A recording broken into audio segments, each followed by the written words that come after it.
आमर जो Cuttack southern netball association यहाँ आमर गोटे अनुबंधित शाखा और सबुठारु बड़ आनंदर विषय ये सिल्वर जुबली आज पालन करा जाउछि। सिल्वर जुबली सेलिब्रेशन सेटा बड़ खुशी कथा कारण प्राय आमर नेटबॉल ओडिशा को आसीबा प्राय 42-43 वर्ष हो गलानी किंतु ए प्रकार सेलिब्रेशन प्राय हो नथिला कौन सी यूनिट कर नथिले तेणु बड़ आनंदर कथा ये माने करूछन्ती से धन्यवाद। आ बड़ कथा होटा कटक सदर नेटबॉल एसोसिएशन ये आमर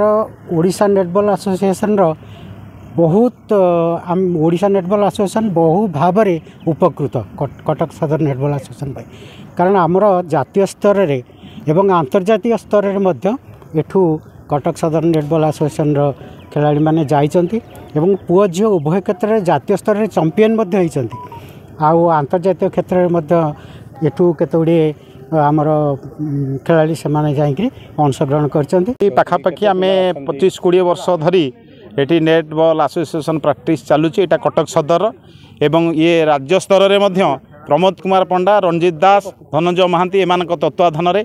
एठिकार पिला माने मध्य बहु देश विदेश में विशेषकर आम देखुचु एमाने भारतीय स्तर में राष्ट्रीय स्तर में बहु प्रतियोगिता भाग नहीं अंशग्रहण सफलतार सहित कृतकार्य होती एवं चाकरी क्षेत्र में एम रिजर्वेशन कोटारे अनेक चाकरी पवित्र दिवस बर्तमान से पालन करुँच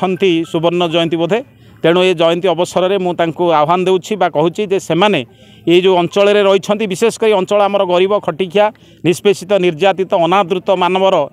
माने अंचल ये अंचल जो प्रत्याह्वान गरीब पिला अच्छा विशेषकर मु धन्यवाद देवी रंजित कुमार दास को से अंचल पिला भितर अंतर्निहित गुणावली को चिन्ह तार पूर्ण विकास करी समाजर मुख्य स्रोत में सामिल करी देश विदेश में भल खेलाड़ी रूपे गढ़ी तोलिबार दुर्बार स्वप्न बा आकांक्षा नहीं सफल होती। Thank you sir. आज एक्चुअली आम सेलिब्रेशन करूँ आमर यहाँ सिल्वर जुबली ये नेटबॉल ऑर्गेनाइजेशन जो स्टार्ट होता दीर्घ 25 वर्ष आज को अतिक्रम करुच्ची से आमर जो मैंने पुरातन खेलाड़ी 25 वर्ष भितर जो मैंने विभिन्न मान करंतु सरकारी चाकरी हो बेसरकारी चाकरी हो भल भल स्तर में जो मैंने जाकि निजर ये स्थापन कर समस्त को निमंत्रण करूँ समस्ते आज एकत्रित हबू किसी गोटे फ्रेंडली एठी मैच भी हम आमर स्थानीय विधायक को बंद निमंत्रण होता किंतु कार्यव्यस्तता को सी भी चलीगले भी आम जहाँ यथाशक्ति समर्थित करूँ। तेणु ये आज कार्यक्रम आम रही मेसेज है नेशनल पे मेसेज है जे आमर मुख्य रमर